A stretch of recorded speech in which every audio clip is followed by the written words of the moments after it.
Hello my dear student, welcome back to my YouTube channel Subhash study centre. जितने भी मेरे प्यारे बच्चे कक्षा 10 के विद्यार्थी हैं और 6 मार्च 2024 को चित्रकला विषय का पेपर देने वाले हैं। मेरे प्यारे बच्चों, यदि आप क्लास 10th में हो और आपके पास है चित्रकला विषय, आपका पेपर है 6 मार्च 2024 को चित्रकला विषय का पेपर, तो इस वीडियो में मैं आपके लिए लेकर के आ चुका हूं चित्रकला विषय के सबसे महत्वपूर्ण बहुविकल्पी अर्थात MCQ प्रश्नों को। और इन प्रश्नों को यदि आप तैयार कर लेते हो तो 100% की गारंटी है कि यहाँ से प्रश्न आपकी बोर्ड परीक्षा में 100% पूछे ही जाएंगे। मेरे प्यारे बच्चों, जैसा कि आप सभी जानते हैं 20 प्रश्न आते हैं आलेखन कला से संबंधित, 20 प्रश्न पूछे जाएंगे प्राविधिक कला से संबंधित। आपको या तो आप आलेखन कला वाले प्रश्नों के आंसर को फिल करें OMR सीट में, या फिर आप जो है प्राविधिक कला वाले प्रश्नों का आंसर OMR सीट में फिल करें। आपको किसी एक के 20 प्रश्नों का आंसर फिल करना होगा। तो मैं आपको सलाह देना चाहूँगा कि आप लोग आलेखन कला वाले प्रश्नों को ही सॉल्व करें, क्योंकि ये प्रश्न आसान भी होते हैं, आप इसमें अच्छा स्कोर भी कर लोगे। मेरे प्यारे बच्चों, आप इसका वर्णन भी करेंगे OMR सीट में कि आपने आलेखन वाले प्रश्नों को यानी आलेखन कला वाले प्रश्नों को सॉल्व किया है या प्राविधिक कला वाले 20 प्रश्नों को सॉल्व किया है। सारी चीजें मैं आपको बता दूंगा धीरे धीरे। मेरे प्यारे बच्चों, आप लोग इन प्रश्नों को नोट्स पर जरूर लिख लेना। सबसे महत्वपूर्ण प्रश्न है। पहला है प्रश्न, मोनोक्राम क्या है? विकल्प इस प्रकार से हैं: प्राकृतिक रंग योजना, एक रंग योजना, 2 रंग योजना या 3 रंग योजना। तो मोनोक्राम क्या है? इस प्रश्न का उत्तर होगा मेरे प्यारे बच्चों एक रंग योजना मोनोक्राम है। अगला प्रश्न है मेरे प्यारे बच्चों, उत्तर प्रदेश में राज्य ललित कला अकादमी कहाँ है? विकल्प पहला प्रयागराज, दूसरा विकल्प लखनऊ, तीसरा विकल्प है कानपुर और चौथा विकल्प है यहाँ पर बनारस। तो उत्तर प्रदेश में राज्य ललित कला एकेडमी कहाँ पर स्थित है? इस प्रश्न का उत्तर होगा मेरे प्यारे बच्चों लखनऊ में। कहाँ पर? लखनऊ में स्थित है। प्रश्न अगला है मेरे प्यारे बच्चों, निम्न में से तटस्थ रंग कौन सा है? विकल्प इस प्रकार से हैं। पहला है विकल्प, यहाँ पर आप लोग ध्यान देंगे, सफेद, दूसरा विकल्प है लाल, तीसरा विकल्प है हरा, चौथा विकल्प है नीला। तो इसका उत्तर क्या होगा? दिए गए विकल्पों में से कौन सा रंग है जो कि तटस्थ रंग की श्रेणी में आता है? मेरे प्यारे बच्चों, इस प्रश्न का उत्तर हो जाएगा सफेद। अगला प्रश्न वेरी इंपॉर्टेंट है, मुख्य रंग कितने हैं? आपको बताना है कि दिए गए विकल्पों में से मुख्य रंग कितने होते हैं। पहला है विकल्प यहाँ पर 2, दूसरा विकल्प है 3, तीसरा विकल्प है 5, चौथा विकल्प है 7। मुख्य रंग कितने हैं? इस प्रश्न का उत्तर होगा मेरे प्यारे बच्चों 3। मुख्य रंग कितने होते हैं? 3 होते हैं। प्रश्न अगला है यहाँ पर, इनमें से शीतल या ठंडा रंग कौन सा है? तो पहला है विकल्प यहाँ पर हरा, दूसरा विकल्प है लाल, तीसरा विकल्प है नारंगी, चौथा विकल्प है पीला। तो इनमें से शीतल या ठंडा रंग कौन सा है? तो आप सभी जानते हैं हरा रंग शीतल अथवा ठंडा रंग की श्रेणी में आता है, यानी यह हरा रंग जो होता है ठंडा होता है, शीतल होता है। अगला प्रश्न है मेरे प्यारे बच्चों, निम्न में से कौन सा रंग गर्म है? दिए गए विकल्पों में से कौन सा रंग है जो गर्म होता है? पहला है विकल्प लाल, दूसरा विकल्प है नीला, तीसरा विकल्प हरा, चौथा विकल्प पीला। तो लाल रंग जो होता है यह गर्म रंगों की श्रेणी में आता है। अगला प्रश्न है मेरे प्यारे बच्चों, जब मनुष्य अपने विचारों एवं भावों को चित्र द्वारा प्रकट करता है तो वह कौन सी कला कहलाती है? यहाँ पर विकल्प इस प्रकार से हैं। पहला है विकल्प चित्रकला, दूसरा विकल्प है नृत्य कला, तीसरा विकल्प है नाट्य कला, चौथा है इनमें से कोई नहीं। तो जब मनुष्य अपने विचारों एवं भावों को चित्र द्वारा प्रकट करता है तो वह कौन सी कला कहलाती है? इस प्रश्न का उत्तर हो जाएगा मेरे प्यारे बच्चों चित्रकला कहलाती है। क्या कहलाता है? वह चित्रकला कहलाती है। अगला प्रश्न है यहाँ पर तटस्थ रंग कौन से हैं? वेरी इंपॉर्टेंट प्रश्न है आपकी बोर्ड परीक्षा 2024 के लिए। कह रहा है तटस्थ रंग कौन से हैं? पहला है विकल्प सफेद काला, दूसरा विकल्प है नारंगी और पीला, तीसरा विकल्प है लाल और नीला, चौथा विकल्प है हरा और पीला। तो तटस्थ रंग कौन से हैं? इस प्रश्न का उत्तर होगा मेरे प्यारे बच्चों सफेद और काला। ये कैसे रंग हैं? तटस्थ रंग हैं। प्रश्न अगला है जिन रंगों में नीले रंग का प्रभाव पाया जाता है वह कौन रंग कहलाते हैं? पहला है विकल्प ठंडे रंग, दूसरा विकल्प है गर्म रंग, तीसरा विकल्प है विकल्प ए और बी दोनों, चौथा है इनमें से कोई नहीं। तो जिन रंगों में नीले रंग का प्रभाव पाया जाता है वह कौन से रंग कहलाते हैं? इस प्रश्न का उत्तर होगा मेरे प्यारे बच्चों वह कहलाते हैं ठंडे रंग।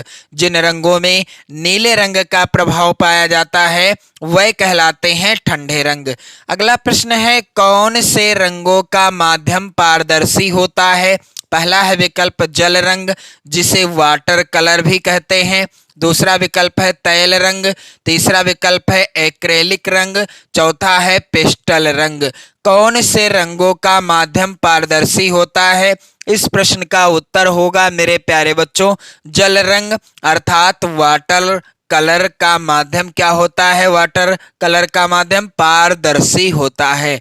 अगला प्रश्न है फूल और कली के अंदर किस नंबर के ब्रश से रंगना चाहिए?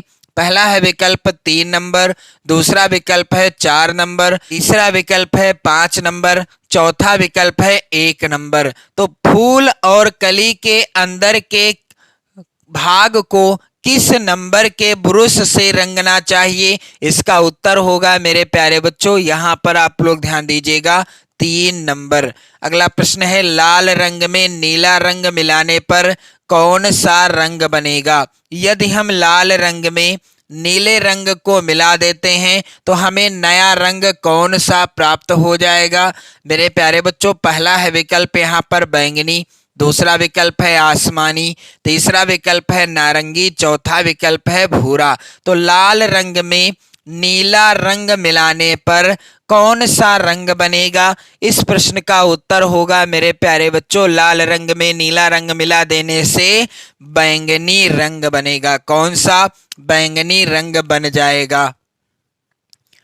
अगला प्रश्न है मेरे प्यारे बच्चों छोटी जगह के लिए किस नंबर का ब्रश प्रयोग करना चाहिए? यहाँ पर पहला है विकल्प 1 या 2 नंबर का ब्रश, दूसरा है 2 या 3 नंबर का ब्रश, तीसरा है 3 या 4 नंबर का ब्रश और चौथा है 4 या 5 नंबर का ब्रश। तो छोटी जगह के लिए किस नंबर का ब्रश प्रयोग करना चाहिए?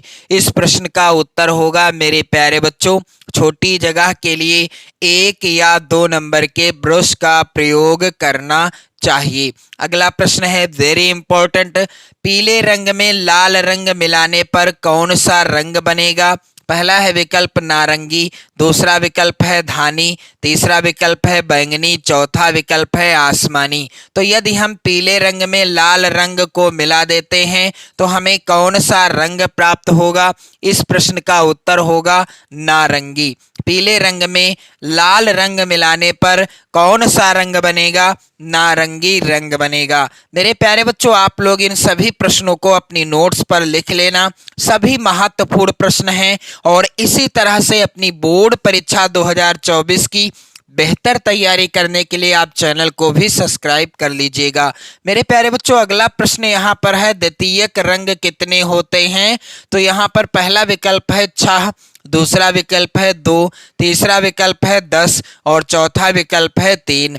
तो द्वितीयक रंग कितने होते हैं? इस प्रश्न का उत्तर होगा मेरे प्यारे बच्चों द्वितीयक रंग होते हैं यहाँ पर आप लोग ध्यान दीजिएगा 3। कितने होते हैं? द्वितीयक रंग 3 होते हैं। अगला प्रश्न है पीले रंग का विरोधी रंग कौन सा है? तो एक प्रश्न ऐसा जरूर पूछा जाएगा, या तो पूछ लेगा सफेद रंग का विरोधी रंग कौन सा है या लाल रंग का विरोधी रंग कौन सा है। एक ना एक प्रश्न यहाँ से जरूर आएगा, यानी एक रंग का दूसरा विरोधी कौन सा रंग होता है, इससे संबंधित प्रश्न 100% आएगा। जैसे यहाँ पर है पीले रंग का विरोधी रंग कौन सा है? विकल्प पहला नीला, दूसरा विकल्प सफेद, तीसरा विकल्प हरा और चौथा विकल्प है धानी। तो पीले रंग का विरोधी रंग कौन सा है? इस प्रश्न का उत्तर होगा मेरे प्यारे बच्चों, पीले रंग का विरोधी रंग होता है हरा रंग। कौन सा विरोधी रंग कौन सा होता है? हरा रंग होता है पीले रंग का। अगला प्रश्न है रंगों की संगति कितने प्रकार की होती है? पहला है विकल्प 6, दूसरा विकल्प है 4, तीसरा विकल्प है 3, चौथा विकल्प है 5। तो रंगों की संगति कितने प्रकार की होती है? इस प्रश्न का उत्तर होगा मेरे प्यारे बच्चों 6 प्रकार की होती है।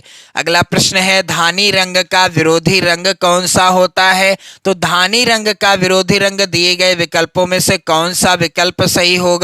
पहला है विकल्प बैंगनी, दूसरा विकल्प है पीला, तीसरा विकल्प है हरा, चौथा विकल्प है नीला। धानी रंग का विरोधी रंग कौन सा होता है? इस प्रश्न का उत्तर होगा मेरे प्यारे बच्चों धानी रंग का विरोधी रंग बैंगनी होता है। अगला प्रश्न यहाँ पर है किस नंबर की पेंसिल से लाइन डार्क होती है यानी काली होती है? तो पहला है विकल्प यहाँ पर 2H, दूसरा विकल्प है HB, तीसरा विकल्प है 2H। यहाँ पर दोनों विकल्प समान हैं। और यहाँ पर अगला है H। तो कौन सी या किस नंबर की पेंसिल किस नंबर की पेंसिल की लाइन डार्क होती है? इस प्रश्न का उत्तर होगा मेरे प्यारे बच्चों, यहाँ पर आप लोग ध्यान दीजिएगा, HB पेंसिल की लाइन डार्क होती है यानी अधिक काली होती है। अगला प्रश्न वेरी इंपॉर्टेंट है, कौन सी पेंसिल से बनाई गई रेखा हल्की होती है? तो विकल्प है पहला 2H, दूसरा HB, तीसरा 2B, चौथा यहाँ पर आप लोग ध्यान देंगे H। तो किस पेंसिल से बनाई गई रेखा हल्की होती है? इस प्रश्न का उत्तर हो जाएगा 2B। 2B पेंसिल से बनाई गई रेखा हल्की होती है। और किस पेंसिल से बनाई गई रेखा डार्क होती है? HB पेंसिल से बनाई गई रेखा डार्क होती है। अगला प्रश्न है फूल और कली के बाहरी रेखाओं को बनाने के लिए किस नंबर के ब्रश का उपयोग करना चाहिए? तो यहाँ पर आप लोग ध्यान देंगे 2 नंबर का, 4 नंबर का, 6 नंबर का या 7 नंबर का। तो फूल और कली के बाहरी रेखाओं को बनाने के लिए किस नंबर के ब्रश का उपयोग करना चाहिए? इस प्रश्न का उत्तर होगा मेरे प्यारे बच्चों, आप लोग ध्यान दीजिएगा,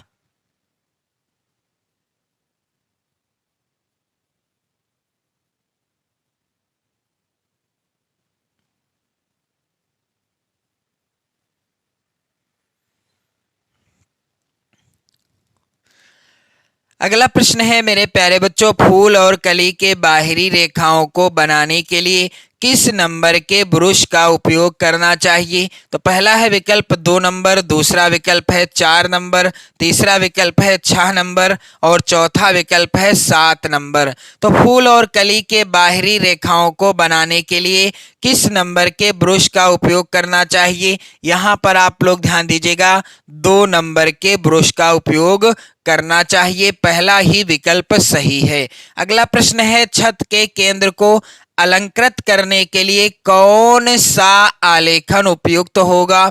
पहला है विकल्प केंद्रीय आलेखन, दूसरा विकल्प है कोने का आलेखन, तीसरा विकल्प है किनारी का आलेखन, चौथा है इनमें से कोई नहीं। तो छत के केंद्र को अलंकृत करना है, इसके लिए कौन सा आलेखन सबसे ज्यादा उपयुक्त रहेगा, अच्छा माना जाएगा? केंद्रीय आलेखन, यानी छत के केंद्र में यानी बीचों बीच में जो आलेखन बनाया जाएगा वह बहुत ही ज्यादा खूबसूरत लगेगा। मेरे प्यारे बच्चों अगला प्रश्न है बनावट की दृष्टि से आलेखन कितने प्रकार के होते हैं? बनावट की दृष्टि से आलेखन कितने प्रकार के होते हैं? पहला है विकल्प 4 प्रकार के, दूसरा विकल्प है 2 प्रकार के, तीसरा विकल्प है 3 प्रकार के, चौथा विकल्प है 6 प्रकार की। बनावट की दृष्टि से आलेखन होते हैं 4 प्रकार के। कितने? 4 प्रकार के होते हैं। अगला प्रश्न है मेरे प्यारे बच्चों, बैंगनी रंग किन रंगों के मिश्रण से बनता है? पहला है विकल्प लाल और हरा, दूसरा विकल्प है हरा और पीला, तीसरा विकल्प है लाल और नीला, चौथा विकल्प है नीला और सफेद। तो यदि हमें बैंगनी रंग बनाना है और इसके लिए हमें किन रंगों को मिश्रण करना होगा, यानी किन रंगों का मिश्रण करना होगा? मेरे प्यारे बच्चों यहाँ पर आप लोग ध्यान दीजिएगा, इस प्रश्न का उत्तर होगा, यहाँ पर आप लोग ध्यान देंगे, लाल और नीला। सी वाला विकल्प सही है। अगला प्रश्न है मेरे प्यारे बच्चों, हरा रंग कौन सा है? तो यहाँ पर आप लोग ध्यान देंगे, पहला है विकल्प है प्राथमिक, दूसरा विकल्प है गर्म, तीसरा विकल्प है तटस्थ, चौथा विकल्प है यहाँ पर आप लोग ध्यान देंगे द्वितीयक। तो हरा रंग कौन सा रंग होता है? प्राथमिक रंग होता है। आप लोग इन सभी प्रश्नों को लिख लेना, क्योंकि सभी प्रश्न महत्वपूर्ण हैं। आपसे रिक्वेस्ट है कि आप लोग वीडियो शेयर कर देना, लाइक कर देना। इसी तरह की बेहतर तैयारी करने के लिए आप लोग चैनल के साथ जरूर जुड़ जाइएगा। पढ़ते रहो, मस्त रहो, स्वस्थ रहो। जय हिंद।